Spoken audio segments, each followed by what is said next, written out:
Hello students, very good morning.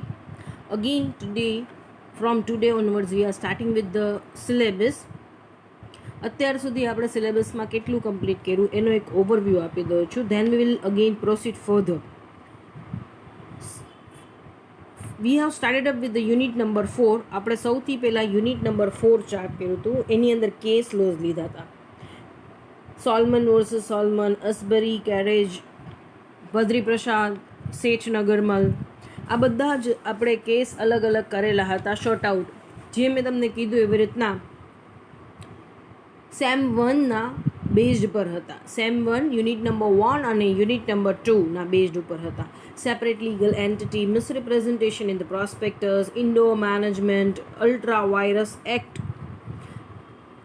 Illegal registration, illegal association, આ બધી જ વાત આપણે લોકોએ કરી હતી અલગ અલગ કેસની અંદર. ક્લિયર? અને આના લેન્ડમાર્ક જજમેન્ટ કયા આવ્યા હતા એ આપણે ડિટેલથી યુનિટ નંબર 4ની અંદર જોયું હતું, જેની અંદર મેં તમને હરેક મેટર ડિસ્કસ કરેલી હતી કે ઇન્ટ્રોડક્શન શું છે, મેટર ઓફ ફેક્ટ શું છે અને ફાઇનલ રેફ જજમેન્ટ શું આવેલું છે. ક્લિયર? કેસનું એ આપણે આખા કેસીસ કમ્પ્લીટ કરી લીધા હતા.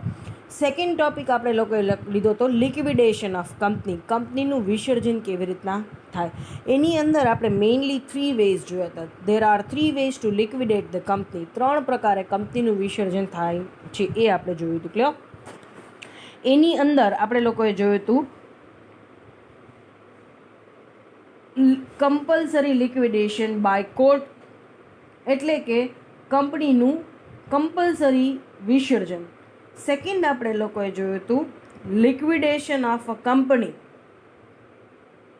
by creditors and by members, that is known as a voluntary liquidations of company, voluntary winding up of company. અને થર્ડ આપણે જોયું હતું winding up of company under the supervision of court. આ 3 main વસ્તુ જોઈ હતી. આમ જોવા જાઓ તો આપણે ફર્સ્ટ આપણે જોયું હતું compulsory winding up by court. કોર્ટનો અહીંયા ઓર્ડર આવે છે એટલે કંપનીનું વિસર્જન કરવું જ પડે છે. સેકન્ડ આપણે લોકો જોયું હતું વોલેન્ટરી વાઇન્ડિંગ અપ 2 વેમાં થાય છે, બાય ક્રેડિટર્સ અને બાય મેમ્બર્સ. 2 અલગ અલગ રીતના આપણે જોયું હતું. નેક્સ્ટ આપણે જોયું હતું under the winding up of company under the supervision of court. A topic આપણા કમ્પ્લીટ થઈ ગયા. પછી આપણે 2 શોર્ટ નોટ કરી હતી, liquidator and official liquidator. Clear? ત્યારે આપણે યુનિટ 3 કમ્પ્લીટ કર્યું હતું. ત્યાર પછી આપણે યુનિટ 1 સ્ટાર્ટ કર્યું હતું. યુનિટ 1ની અંદર એઝ આઈ સેડ અર્લિયર કે it consist of 2 chapter. Unit 1 આપણે ચલાવતા હતા. યુનિટ 1 આપણે શરૂ કરી દીધું હતું. યુનિટ 1ની અંદર 2 ચેપ્ટર હતા. First chapter is related with the directors અને second chapter is related with the company secretary. પહેલું ચેપ્ટર કંપનીના સંચાલક રિલેટેડ હતું. કંપનીનું મેનેજમેન્ટ, કંપનીનું સંચાલન. ક્લિયર? એમાં સંચાલક વિશે આપણે ભણવાની વાત હતી. We have started up with the first chapter. આપણે ઓલરેડી પહેલા યુનિટનું પહેલું ચેપ્ટર કંપની મેનેજમેન્ટ સ્ટાર્ટ કરી દીધું હતું. ક્લિયર? સો એની અંદર આપણે શું જોયું હતું તો કે we have finish up with the introductions of the company, structure of the company management, definition of directors, number of director, minimum and maximum number of directors. અહીંયા સુધીનો ટોપિક આપણે કમ્પ્લીટ કરી લીધા હતા જ્યારે લાસ્ટ મારો વિડીયો સેશન લેવાનો હતો ત્યારે. Today onwards we are starting with the new topic. Unit 1માં જ પહેલું ચેપ્ટર ડિરેક્ટર્સ આપણે કન્ટિન્યુ કરીએ છીએ. ડિરેક્ટરના ચેપ્ટરની અંદર જ આજનો હવે ટોપિક છે આપણો નંબર ઓફ ડિરેક્ટરશીપ. અહીંયાથી આપણે વિડીયો આગળ વધારવાના બાકી હતા. આ ટોપિકથી આપણે આગળ ફર્ધર સ્ટડી પ્રોસીડ કરવાનું હતું. ક્લિયર? આટલા ટાઈમ કોલેજ ઓફ હતી એટલે વિડીયોઝ કોઈ અપલોડ થતા નહોતા. આજે તમારા ટાઈમ ટેબલ મુજબ સીએલનો સેશન છે જે અપલોડ થાય છે. ક્લિયર?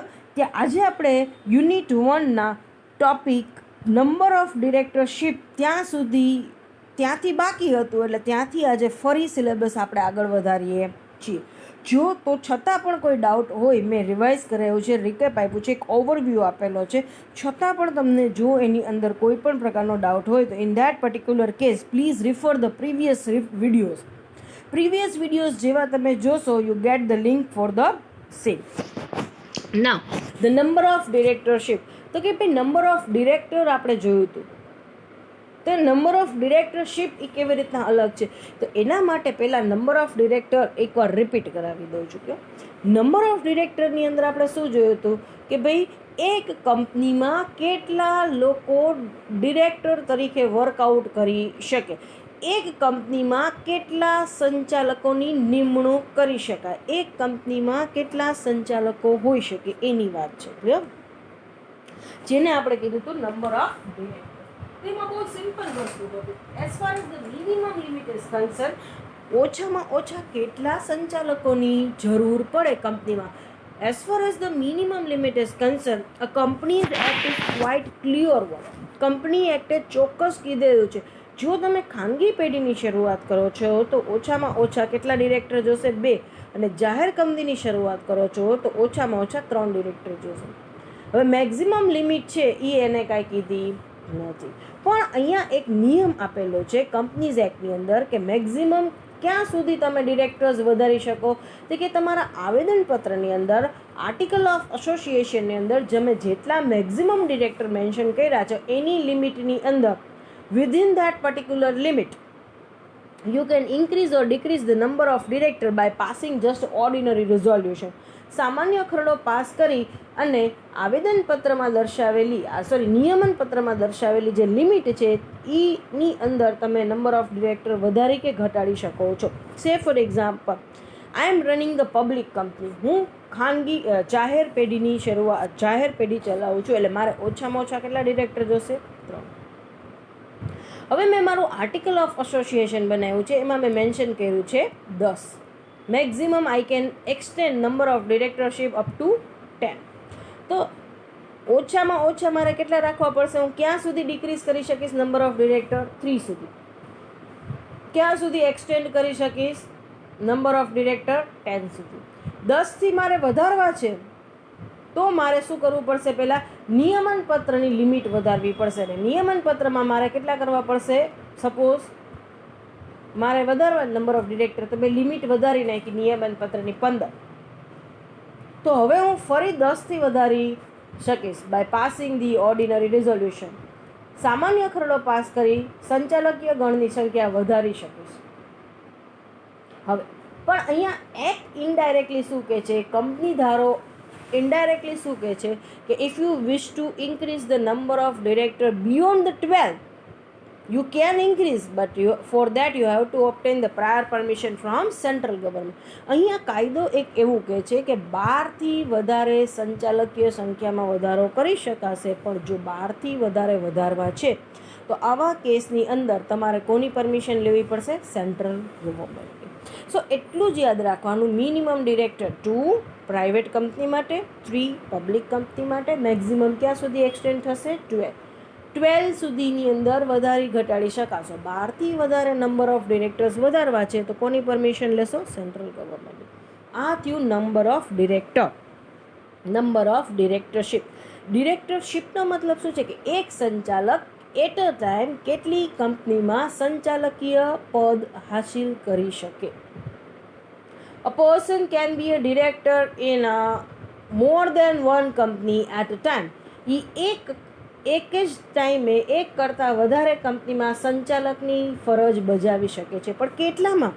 નંબર ઓફ ડિરેક્ટરશીપનું શું કહે છે કે person can hold the office at the same time as a director in not more than 15 companies.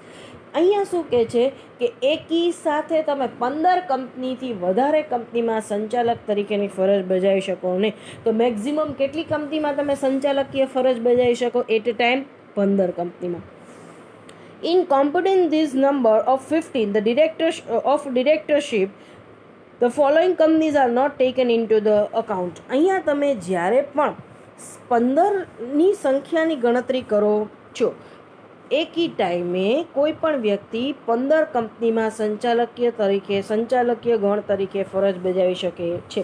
પણ જ્યારે 15 કંપનીની ગણતરી કરો છો, at that time you can not take into the account the following companies.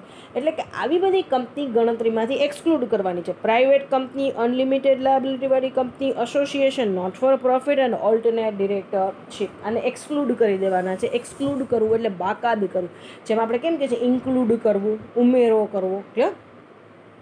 Suppose હું 17 કંપનીમાં director તરીકે છું, 18મી કંપનીમાં મારે સંચાલકીય પદ તરીકે રહેવું છે, તો હવે 17 કંપનીમાં ડિરેક્ટર તરીકે છું તો 17ની ગણતરી થશે, એમાં 3 તો અનલિમિટેડ લાયબિલિટી વાળી કંપની છે, તે 3 કંપની મારી નીકળી જશે. તો હવે મારી કેટલી ડિરેક્ટરશીપ છે? 14. તો હું નેક્સ્ટ કંપનીમાં ડિરેક્ટરશીપ તરીકે જોડાઈ શકીશ તો કે યસ. તો યાદ રાખવાનું, એક વ્યક્તિ એકી ટાઈમે 15 કંપનીમાં સંચાલકીય ગણ તરીકે જોડાઈ શકે.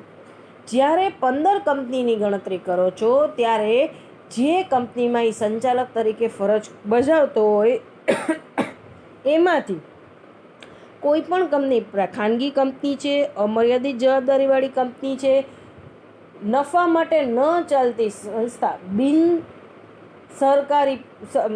બિન સહકારી પેઢી છે, or you can say NGO ચલાવો છો, નફાના હેતુથી ન ચાલતી સંસ્થા છે, કે કોઈ જગ્યાએ ઓલ્ટરનેટ ડિરેક્ટર તરીકે છે, કે કોઈ સંચાલક અમુક ટાઈમ માટે રજા પર ગયા છે એટલે એ એટલો જ ટાઈમ એ ત્યાં સંચાલકીય ફરજ ટેમ્પરરી બેઝડ ઉપર ભજવે છે. ક્લિયર? તો આવી બધી કંપનીઓ એક્સક્લુડ કરી દેવાની છે. પછીની જે કોઈ કંપનીઓ છે એને ગણતરીમાં લેવાની છે. એ કંપનીઓ 15થી વધારે વધવી જોઈએ. હવે કોઈ સંચાલક કોઈ પણ કંપનીમાં સંચાલક તરીકે જોડાય છે અને જો 15 કંપનીઓ થઈ ગઈ છે ઓલરેડી અને 16મી કંપનીમાં એ સંચાલક તરીકે એને જોડાવવું છે, તો એને શું કરવું પડશે? જ્યારથી 16મી કંપનીમાં એ સંચાલક તરીકે ચૂંટાય છે ત્યાર પછીના 2 જ મહિનાની અંદર પહેલાંની 15 કંપનીઓમાંથી કોઈ પણ એક કંપનીમાંથી એને રિઝાઇન કરવું પડશે, એટલે કે પોતાનું રાજીનામું આપી કંપની છોડવી પડશે. Then and then he can continue with the 16th company. In short, the intake should not exceed the 15. In short, એટલું યાદ રાખવાનું કે કોઈ એક વ્યક્તિ 15 કંપની કરતાં વધારે કંપનીમાં સંચાલકીય ફરજ બજાવી શકતું નથી. જો એ 15 કંપનીમાં કરતાં વધારે કંપનીમાં 16મી કંપનીમાં પણ સંચાલકીય ફરજ બજાવે છે તો આવા કેસની અંદર he is punishable under the act. So યાદ રાખવાનું, સોરી 2 months નહીં બટ 15 days. ક્લિયર? 15 કંપનીમાં જે એટ એ ટાઈમની ડિરેક્ટર તરીકે કામ કરી શકશે. જો 16મી કંપનીમાં અપોઇન્ટ થશે તો કોઈ પણ પહેલી 15 કંપનીમાંથી એને રિઝાઇન કરવું પડશે. ટૂંકમાં ઇન્ટેક્ટ કેટલી મેન્ટેન કરવાની છે? 15. Now come down to the legal position of director. સંચાલકોની લીગલ પોઝિશન એટલે કે કયા કયા હોદ્દાઓથી એ ઓળખાય છે. So director act as a trustees. Trustees means the person who are taking care of the property and the money of others. જે વ્યક્તિ trustee એટલે એવો વ્યક્તિ કે જે વિશ્વાસપાત્ર છે, જે બીજાની પ્રોપર્ટી, જે કોઈ મિલકત છે અને જે કોઈ એની પૈસા છે એનું એ ધ્યાન રાખે છે ઇન અ ગુડ ફેથ. એવો વિશ્વાસુ વ્યક્તિ આપણે કહે છે ને કે દે આર ધ ટ્રસ્ટીઝ. ટ્રસ્ટના મંદિર હોય છે, ટ્રસ્ટના હોસ્પિટલ્સ હોય છે. ક્લિયર?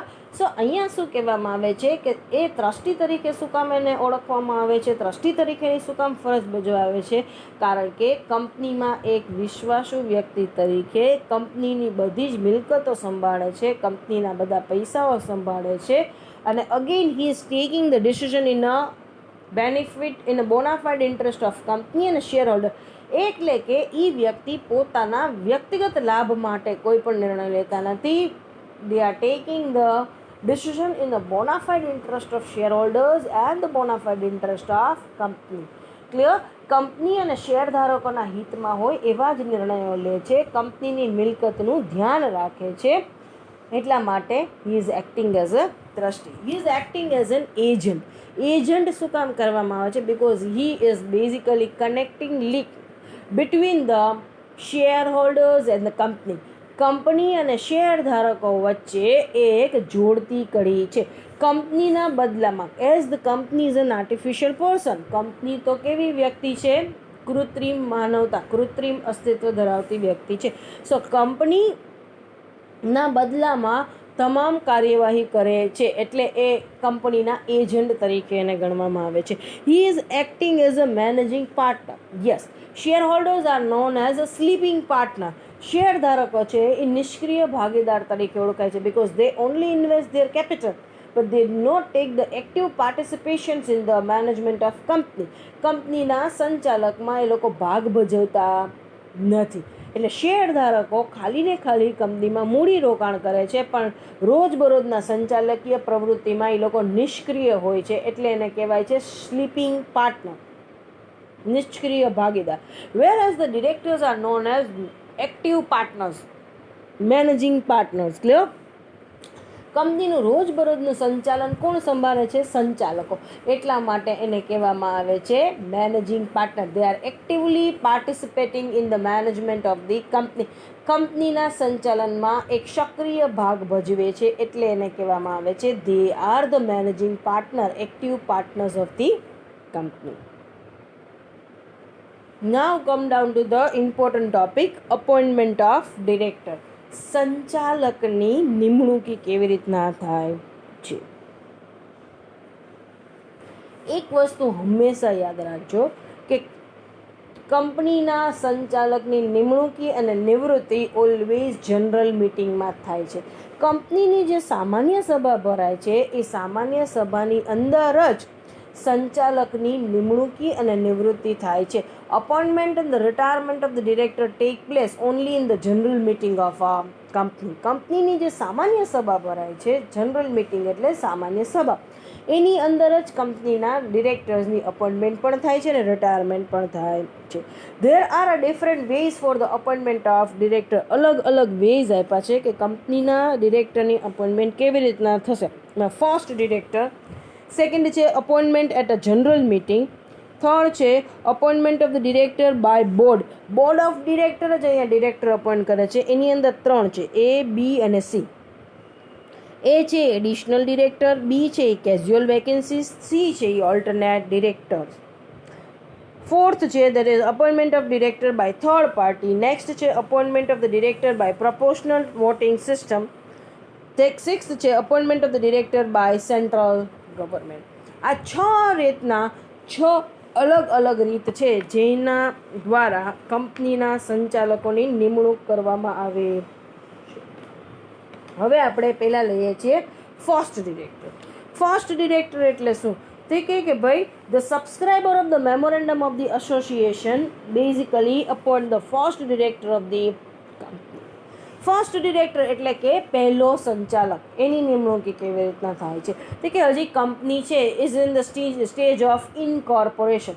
હજી કંપની ચાલુ નથી થઈ ગઈ પણ કંપની સ્થાપનાના પગથિયામાં છે, સ્થાપનાની પ્રક્રિયા કરે છે. તો કંપનીની સ્થાપનાની પ્રક્રિયા સંભાળવા માટે પણ એક વ્યક્તિ જોઈએ છે. તો એ જે સબસ્ક્રાઇબર ઓફ ધ મેમોરેન્ડમ છે, જે કંપનીના સ્થાપનાકારકો છે, they R known as the promoter of the company. કંપનીના જે સંચાલકો છે, પ્રમોટર છે, સ્થાપનાકારકો છે, એ કોણ અપોઇન્ટ કરે છે? પહેલો director, first director. They have to mention the process of the appointment of the director into the article of association. નિયમન પત્રની અંદર ફર્સ્ટ ડિરેક્ટર કંપનીનો કેવી રીતના અપોઇન્ટ થશે એના નિયમની નોંધણી કરવામાં આવે છે. એ નિયમ મુજબ જ સબસ્ક્રાઇબર ઓફ મેમોરેન્ડમ, જે સ્થાપનાકારકો છે, જેમને આવેદનપત્રની અંદર હસ્તાક્ષર કરેલા છે, એવા લોકો કંપનીની સ્થાપનાની પ્રક્રિયા સંભાળવા માટે, સ્થાપનાની પ્રક્રિયાનું સંચાલન સંભાળવા માટે પહેલો ડિરેક્ટર અપોઇન્ટ કરે છે. He is known as the first director of the company. હવે ફર્સ્ટ ડિરેક્ટર અપોઇન્ટ થઈ ગયો, કંપનીની સ્થાપનાની પ્રક્રિયા પૂર્ણ થઈ ગઈ, કંપની એકચ્યુઅલી સ્ટાર્ટ થઈ ગઈ. If they continue with the such director, they can continue with the such director. Otherwise, this first director hold the office of director until the directors are duly appointed at a first general meeting. શું કહેવામાં આવે છે? જે કંપનીનો પહેલો director છે એ company actually સ્થપાઈ જાય અને ચાલુ થઈ જાય ત્યાં સુધી એ ડિરેક્ટરની ઓફિસ એટલે કે સંચાલકીય પદ જાળવશે. પછી શું થશે? એકચ્યુઅલી કંપની સ્ટાર્ટ થઈ ગઈ ત્યાર પછી સામાન્ય સભા, પહેલી સામાન્ય સભા જે ભરાશે એમાં શેર ધારકો નવા ડિરેક્ટરને અપોઇન્ટ કરશે. But if the share holders wants to continue with the same director, then the first director continue his office of the director even after the incorporation of company. એટલે કે જો શેર ધારકો આ પ્રથમ ડિરેક્ટર જે appoint કર્યો છે એને જ કન્ટિન્યુ કરવા માગતા હોય કંપની ચાલુ થઈ ગયા પછી પણ, તો આ જ વ્યક્તિ સંચાલક તરીકે પોતાની ફરજ નિભાવશે. અધરવાઇઝ ક્યાં સુધી ઓફિસ હોલ્ડ કરશે ડિરેક્ટરની? until the shareholder will appoint the official director in the first general meeting. જ્યાં સુધી શેરધારકો ઓફિશિયલ ડિરેક્ટર પહેલી મિટિંગમાં અપોઇન્ટ નહીં કરે, પહેલી સામાન્ય સભામાં, ત્યાં સુધી આ first director office of director means first director any office hold કરશે.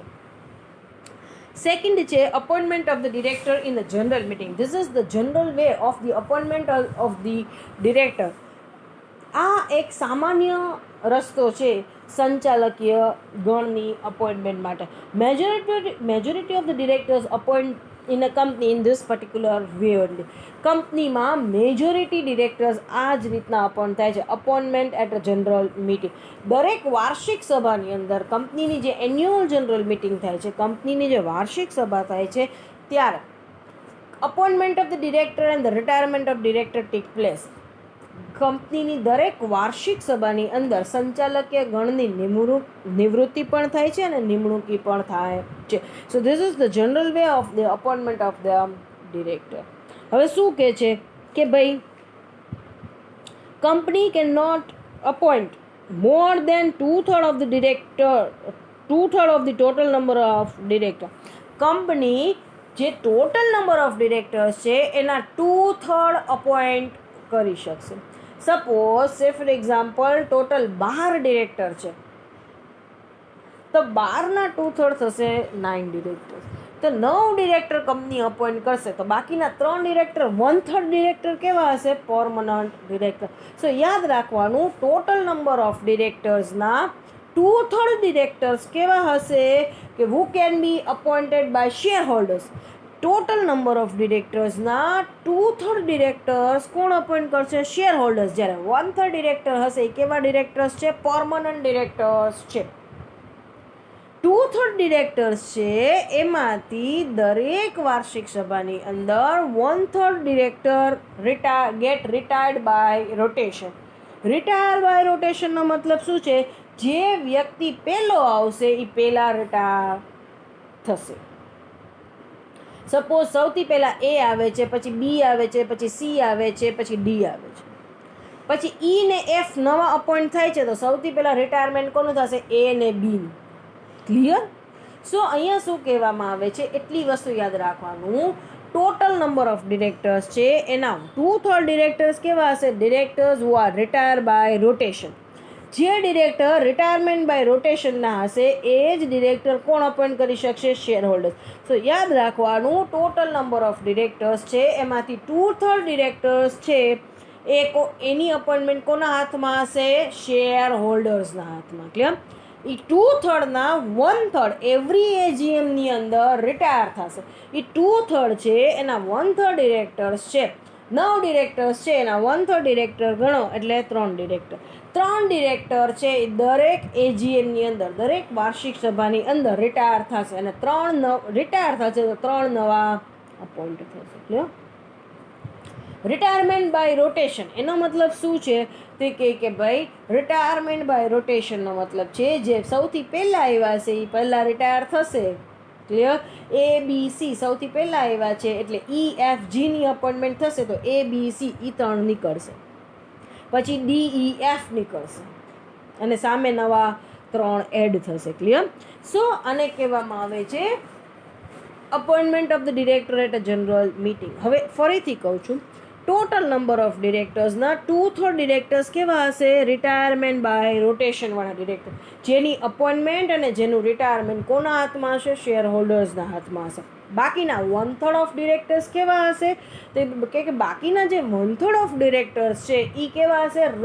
Permanent director, non rotational director. Permanent director. Permanent ડિરેક્ટરનો મતલબ શું છે? કે જેનું રિટાયરમેન્ટ શેર હોલ્ડર્સના હાથમાં નથી. પરમનન્ટ ડિરેક્ટર 1/3 ડિરેક્ટર કોણે અપોઇન્ટ કર્યા છે? Either they are appointed by central government or they are the appointed by financial institution and they are known as nominee director. કાં તો એ સેન્ટ્રલ ગવર્મેન્ટે અપોઇન્ટ કર્યા હશે, કાં એ CLB કંપની લો બોર્ડે અપોઇન્ટ કરેલા હશે, ને કાં એ ડિરેક્ટર્સ કોણ હશે? નોમિની ડિરેક્ટર્સ હશે. નોમિની ડિરેક્ટર્સ જે ફાઇનાન્શિયલ ઇન્સ્ટિટ્યુશન્સ અપોઇન્ટ કરે છે એ એટલે. સો યાદ રાખવાનું, ટોટલ નંબર ઓફ ડિરેક્ટર્સમાં 2/3 ડિરેક્ટર્સ કેવા હશે? Retirement by rotation. So total number of ડિરેક્ટર્સમાં 2/3 ડિરેક્ટર શેર હોલ્ડર અપોઇન્ટ કરશે, બાકીના 1/3 ડિરેક્ટર છે એ સેન્ટ્રલ ગવર્મેન્ટ અપોઇન્ટ કરી શકે, CLB અપોઇન્ટ કરશે, અને નોમિની ડિરેક્ટર્સ હશે, એ લોકોની સંખ્યા હશે, એ લોકોની સીટ હશે. ક્લિયર? 2/3 ઓફ ડિરેક્ટર્સ છે ટોટલ નંબરના, એમાંથી 1/3 ડિરેક્ટર દર વર્ષે રિટાયરમેન્ટ બાય રોટેશન્સમાં જશે. એટલે દર વર્ષે 2/3ના 1/3 રિટાયર થશે અને બાકીના અપોઇન્ટ થશે. Clear? Now the appointment of the director by board. By board, the name itself suggest. અહીંયા જે શેર ધારકોનું અપોઇન્ટમેન્ટ છે એ કોણ કરે છે? By board. બાય બોર્ડ એટલે કે બોર્ડ ઓફ ડિરેક્ટર. અહીંયા શેર હોલ્ડર્સનો કોઈ રોલ છે નહીં. બોર્ડ ઓફ ડિરેક્ટર જ પોતે અહીંયા ભેગા થઈ અને બોર્ડ ડિરેક્ટર્સની અપોઇન્ટમેન્ટ કરે છે. તો કે first additional director, the name itself suggest, additional director. It means in order to meet with the additional official work, they basically appoint the director. As soon as the work gets over, director gets retired. Clear?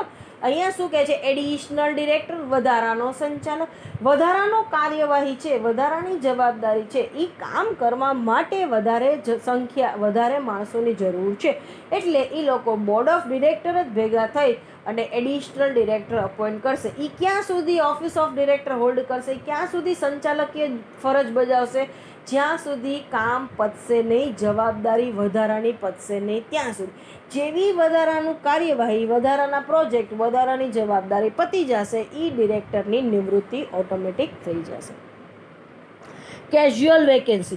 The name itself suggests casual vacancy. That means if the office of the director fall vacant in between the year, એટલે કે before the expiry of the term, before the AGM, વાર્ષિક સભા થતા પહેલા કોઈ પણ સંચાલકની જગ્યા કોઈ પણ કારણોસર ખાલી પડે છે. કેઝ્યુઅલ વેકેન્સી, અચાનક જગ્યા ખાલી પડે છે વર્ષના વચ્ચે.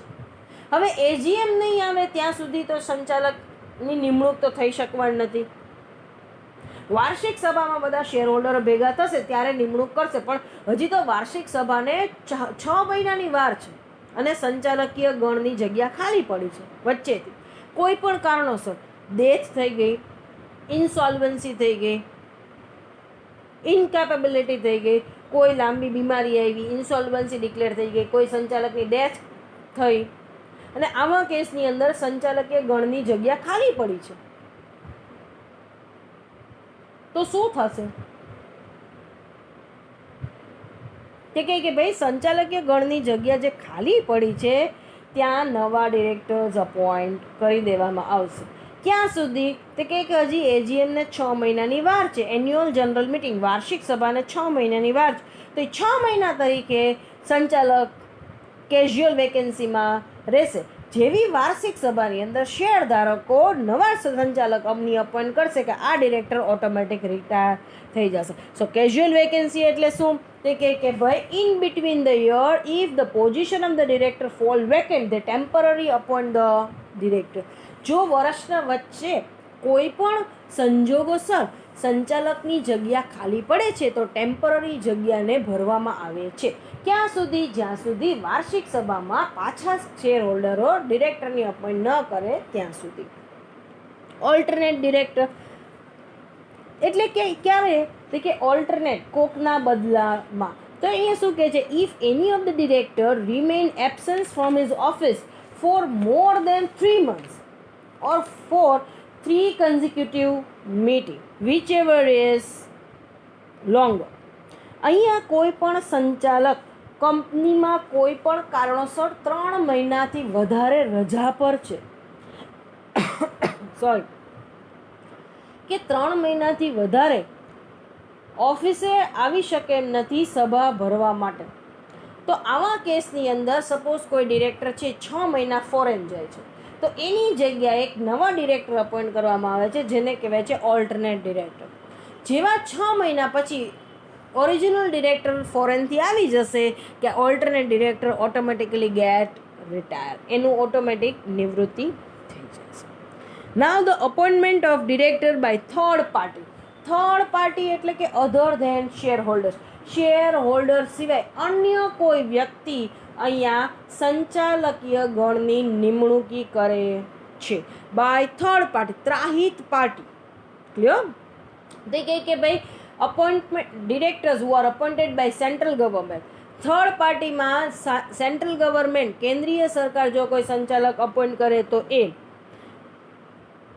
directors who are appointed by vendors, directors who are appointed by banks and the financial institution as a nominee director. Bank પાસેથી કે નાણાકીય સરાફી પેઢી, ફાઇનાન્શિયલ ઇન્સ્ટિટ્યુશન એટલે નાણાકીય સરાફી પેઢી પાસેથી બહુ જ મોટા પ્રમાણમાં ઉછીના લીધા છે, તો એ લોકો પોતાના એક વ્યક્તિને સંચાલકીય ગણમાં મૂકશે વોચ રાખવા માટે. Clear? Directors who are appointed by debenture holders. કંપનીએ મોટી રકમના ડિબેન્ચર બહાર પાડેલા છે, તો ડિબેન્ચર હોલ્ડર્સ ભેગા મળી એક સંચાલકની અપોઇન્ટ કરશે. સો આ બધા કોણ છે? Directors appointed by third party. આની નિમણૂકી શેર હોલ્ડર્સ કરશે નહીં અને આની નિવૃત્તિ પણ શેર હોલ્ડર્સના હાથમાં નથી. Such directors can not be appointed by shareholders અને can not be gets retired by rotations. એ રિટાયરમેન્ટ બાય રોટેશનમાં નહીં જાય. શેર હોલ્ડર્સ એને રિમૂવ બી તો નહીં કરી શકે, કાઢી પણ શકશે નહીં. એની અપોઇન્ટમેન્ટ અને રિટાયરમેન્ટ કોના હાથમાં છે? જે ડિરેક્ટર સેન્ટ્રલ ગવર્મેન્ટ અપોઇન્ટ કર્યો છે એનું રિટાયરમેન્ટ પણ કોણ નક્કી કરશે? Central government. જે ડિરેક્ટર બેંક કે ફાઇનાન્શિયલ ઇન્સ્ટિટ્યુશન અપોઇન્ટ કર્યો છે એનું રિટાયરમેન્ટ પણ કોણ જોશે? બેંક કે ફાઇનાન્શિયલ ઇન્સ્ટિટ્યુશન. જે ડિરેક્ટરની અપોઇન્ટમેન્ટ ડિબેન્ચર હોલ્ડરે કરેલી છે એ ડિરેક્ટરની રિટાયરમેન્ટ પણ કોણ કરશે? Debenture holder. Then appointment of the director by proportional voting. કઈ સિસ્ટમથી ડિરેક્ટરની અપોઇન્ટમેન્ટ કરવામાં આવે છે? જનરલ મિટિંગની અંદર, સામાન્ય સભાની અંદર કેવી રીતના સંચાલકની નિમણૂકી કરવામાં આવે છે? તો કે બે મેથડ છે, બે પ્રકારે. એક તો straight majority, simple majority, straight majority. એટલે કે એમાં તો ચોક્કસ છે કે સપોઝ 500 શેર હોલ્ડર્સ છે, એમાંથી જે વ્યક્તિને મહત્તમ વોટ મળે છે એ ડિરેક્ટર તરીકે અપોઇન્ટ થઈ જશે. સેકન્ડ છે ક્યુમ્યુલેટિવ વોટિંગ સિસ્ટમ. ક્યુમ્યુલેટ કરવું એટલે ભેગું કરવું. ક્યુમ્યુલેટિવ વોટિંગ સિસ્ટમ એની અંદર શું થાય છે? તે કહે કે એક છે ને સિસ્ટમ છે કે જેની અંદર એક શેર હોલ્ડર્સને સામે જેટલા ડિરેક્ટરની અપોઇન્ટમેન્ટ કરવાના છે એટલા વોટ મળશે. સપોઝ આ વાર્ષિક સભામાં 2 સંચાલકની નિમણૂક કરવાની છે, તો એક શેર સામે મને કેટલા વોટિંગ રાઇટ મળશે? 2. તો મારી પાસે 20 શેર છે તો મને કેટલા વોટિંગ રાઇટ મળશે? 40. હવે 40 હું એક જ જણાને આપું કે હું 15 એક જણાને આપું અને 25 એક જણાને વોટ આપું કે હું 20 બેને વોટ આપું, એ મારા હાથમાં છે. કે હું 40 એક જ જણાને વોટ આપું. ક્લિયર? અને બીજું એક છે મેથડ, ત્રીજી મેથડ. પહેલું સિમ્પલ સ્ટ્રેટ મેજોરિટી. જે મેજોરિટી જેને વોટ મળશે that director is known as elected director. Clear? Second ડિરેક્ટર્સની અંદર શું હશે? Cumulative voting system.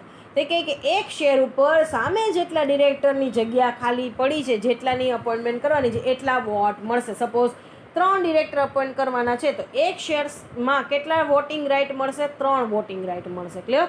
તો મારી પાસે 20 શેર છે તો 60 વોટિંગ રાઇટ મળે. 60 વોટ હું એકને આપું, 3માં ડિવાઈડ કરું, મારે જે રીતના કરવું હોય મારી ચોઈસ છે. ક્લિયર? પણ 60 વોટિંગ રાઇટ મને મળશે. અને થર્ડ મેથડ છે સિંગલ ટ્રાન્સફરેબલ વોટ. એને કોટા, એની અંદર એક કોટા ફિક્સ કરી દેવામાં આવે છે. એક થ્રેશોલ્ડ લિમિટ એટલે મિનિમમ લિમિટ ફિક્સ કરી દેવામાં આવે છે. એક ઇક્વેશન છે, quota equal to voting divided by total number of seat plus 1 અને ઓવરઓલ 1. એક કોટા ફિક્સ કરી દેવામાં આવે છે. એક જેટલા ડિરેક્ટર્સ છે એ બધાનું વોટિંગ થાય છે. શેર હોલ્ડરે જેટલા વોટ આપ્યા એ vote divided by total number of seat. Suppose 4 seat જ હોય, 10 જણા ઊભા છે પણ સીટ 4 જ છે, તો 4 મને જેટલા સપોઝ વોટ પડ્યા, મને 500 વોટ મળ્યા, તો 500 4 સીટ છે, 4 + 1 5, 500 ડિવાઇડેડ બાય 5 એટલે કેટલા થયા 100 + 1 101. એવી રીતના બીજાનું, ત્રીજાનું, ચોથાનું કરવામાં આવશે. પછી એક થ્રેશોલ્ડ લિમિટ ફિક્સ કરી દેવામાં આવશે કે જેને 50થી ઉપર વોટ મળ્યા છે એ લોકોને જ ગણતરીમાં લેવાના, બાકીના કેન્સલ. એટલે ઓટોમેટિકલી બાકીના કેન્સલ થઈ જશે. 50થી ઉપરના જેને વોટ છે એને પાછા અરેન્જ કરવામાં આવશે કે મેક્ઝિમમ કોને મળ્યા, પછી એનાથી ઓછા કોને, એનાથી ઓછા કોને, એનાથી ઓછા કોને, એમ આખા લિસ્ટ કરવામાં આવશે. મેક્ઝિમમ ટુ મિનિમમ અરેન્જ કરવામાં આવશે. એમાં મારે 4 ડિરેક્ટર લેવા છે તો પહેલા 4ને હું ઇલેક્ટ કરી લઈશ. ક્લિયર?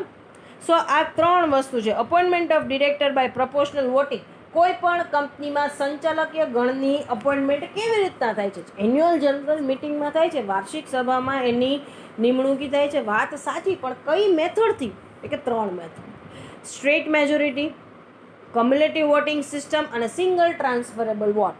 આ 3માંથી કોઈ પણ એક મેથડથી. Clear? Next, the appointment of the director by central government. The name itself suggests by central government. The directors who are appointed by central government gets retired by central government only. They are the non-rotational director. જે સંચાલકીય ગણની appointment central ગવર્મેન્ટે કરી છે એનું retirement પણ કોના હાથમાં છે? Central ગવર્મેન્ટના હાથમાં છે. એ રિટાયરમેન્ટ બાય રોટેશન્સમાં હોતા નથી. So hereby we have completed with the topic of appointment of director and the retirement of director. Appointment of director. એવી જ રીતના રિટાયરમેન્ટ ઓફ ડિરેક્ટર છે જે આપણે આગળ જોશું. હવે આપણે ટોપિક આજે લઈએ છીએ qualification and disqualification of director. સંચાલકનું qualification and disqualification. First, as far as the academic qualification is concerned, the company's act is quite silent one. જ્યાં સુધી અહીંયા શૈક્ષણિક લાયકાતની વાત કરી છે કે સંચાલક બનવા માટે બેચલર ડિગ્રી જોઈએ, માસ્ટર ડિગ્રી જોઈએ, 12 પાસ જોઈએ, ના, શૈક્ષણિક ડિગ્રીની વાત કરી છે, શૈક્ષણિક લાયકાતની વાત કરી છે. ત્યાં શૈક્ષણિક લાયકાતની વાત છે ત્યાં સુધી કાયદો એકદમ સાયલન્ટ છે, કાંઈ જ કીધું નથી. શૈક્ષણિક લાયકાત કોઈ કીધેલી છે નહીં. ખાલી એટલું જ કીધું છે director must be individual and competent to contract. સજીવ વ્યક્તિ હોવો જોઈએ. No body no corporation can be a director. કોઈ નિર્જીવ વ્યક્તિ, એ વ્યક્તિનો ભલે દરજ્જો ધરાવતો હોય પણ એ સંચાલક થઈ શકશે નહીં. સો સજીવ વ્યક્તિ and the person who is competent to contract. જે વ્યક્તિ કરાર કરવા માટે સક્ષમ છે એ વ્યક્તિ સંચાલક તરીકે કાર્યવાહી કરી શકશે. હવે અહીંયા શું કીધું છે કે if any person wants to be a director in any company then the person required to only acquire qualification of shares. અહીંયા શું કહે છે? કોઈ પણ વ્યક્તિને કોઈ પણ કંપનીની અંદર સંચાલક બનવું છે તો લાયકાતના શેર ખરીદવા પડશે. ક્વોલિફિકેશન ઓફ શેર, લાયકાતના share. So he required to obtain and pay for qualification of share within the 2 months from the date of his or her appointment. જે દિવસે એનું સંચાલકીય ગણ તરીકે નિમણૂક થાય છે, જે દિવસે સંચાલકીય ગણ તરીકે એની નિમણૂક થાય છે ત્યારથી 2 મહિનાની અંદર એને શું લઈ લેવું પડશે? લાયકાતના શેર ખરીદી લેવા પડશે. અને required to purchase and pay for qualification of share. એટલે કે જે દિવસથી એની નિમણૂક થાય છે ત્યાર પછીના 2 મહિનાની અંદર લાયકાતના શેર ખરીદી લેવા પડશે અને એના ઉપર ભરણું ભરી દેવું પડશે. Clear? Now come to disqualification of director. કેવા વ્યક્તિ સંચાલક તરીકે યોગ્ય નથી કે સંચાલક તરીકે નિમાવવા માટે લાયકાત ધરાવતા નથી? Following persons cannot be appointed as a director in a company. The person is of unsound mind. જે વ્યક્તિ પાગલ અવસ્થામાં છે. The insolvent, the person who is declared insolvent. જે વ્યક્તિ નાદાર જાહેર થયેલ છે એ વ્યક્તિ થશે નહીં. Who has been convicted by court for any offence involving the moral turpitude and the imprisonment for not less than 6 months and the period of 5 years has not lapsed from the last day of the expire of the sentence. In short આટલી વસ્તુ યાદ રાખવાનું, જે વ્યક્તિ કોઈ ગુનો કરેલો છે, સિવિલ ક્રાઇમ, હવે તમે એને ફોજદારી કહેતા હોય કે દિવાનદારી, બટ ક્રિમિનલ ઓફેન્સ નહીં, સિવિલ ઓફેન્સ. ઓફેન્સ એટલે ગુનો. કોઈ ગુનો કરેલો છે, સિવિલ ક્રાઇમ, સિવિલ ઓફેન્સ કરેલો છે, જેને 6 મહિનાથી વધારેની ઇમ્પ્રિઝનમેન્ટ એટલે જેલની સજા થઈ છે. તો જ્યારથી જેલની સજા થઈ ત્યાર પછીના 5 વર્ષ સુધી માટે he is not eligible to be a director. એ ઇલેક્શનમાં ઊભો રહી શકશે નહીં. Declare disqualified by court. કોર્ટે જેને અહીંયા ડિસ્કોલિફાઈડ ડિક્લેર કરેલો છે એ. The person who hold the office of director in 15 company. જે વ્યક્તિ 15 કંપનીમાં સંચાલકીય ઓફિસ ધરાવે છે, સંચાલકીય પોઝિશન ધરાવે છે, 16 કંપનીમાં ડિરેક્ટર બની શકશે નહીં. જો એને 16 કંપનીમાં ડિરેક્ટર બનવું છે તો અપોઇન્ટમેન્ટ થાય ત્યાર પછીની 15 જ દિવસમાં કોઈ પણ એક કંપનીમાંથી રેઝિગ્નેશન આપવું પડશે. Fails to prepare and the present the accounts and the annual returns for the continuous 3 years. 3 વર્ષ સુધી કંપનીના વાર્ષિક હિસાબો બનાવ્યા પણ નથી અને શેર હોલ્ડર્સને આપ્યા પણ નથી. તો એ હવે નેક્સ્ટ યર ડિરેક્ટરના ઇલેક્શન્સમાં ઊભા રહેવા માટે એલિજિબલ નથી. અને ત્યાર પછીના 5 વર્ષ માટે એ કંપનીમાં નહીં, બીજી કોઈ પણ અન્ય કંપનીમાં સંચાલક તરીકે ઇલેક્શન્સમાં જોડાઈ શકશે નહીં. So hereby we are today completing our session. આજનું અહીંયા લેક્ચર આપણે કમ્પ્લીટ કરીએ છીએ. આજના લેક્ચરની અંદર આપણે શું જોયું? ડિરેક્ટરશીપનો ટોપિક જોયો, second legal position of director જોયું, પછી થર્ડ ટોપિક આપણે જોયો અપોઇન્ટમેન્ટ ઓફ ડિરેક્ટર, અને ફોર્થ ટોપિક આજે આપણે જોયો ક્વોલિફિકેશન અને ડિસ્ક્વોલિફિકેશન ઓફ ડિરેક્ટર. આવતીકાલના મારા લેક્ચર્સની અંદર આપણે ફર્ધર પ્રોસીડ કરશું. Powers of directors, duties of directors, liabilities of directors, એ બધા ટોપિક્સ આપણે ફર્ધર પ્રોસીડ કરશું નેક્સ્ટ સેશનની અંદર. So today hereby we are completing our today session. આજનો સેશન અહીંયા આપણે કમ્પ્લીટ કરીએ છીએ. Thank you so much for this session.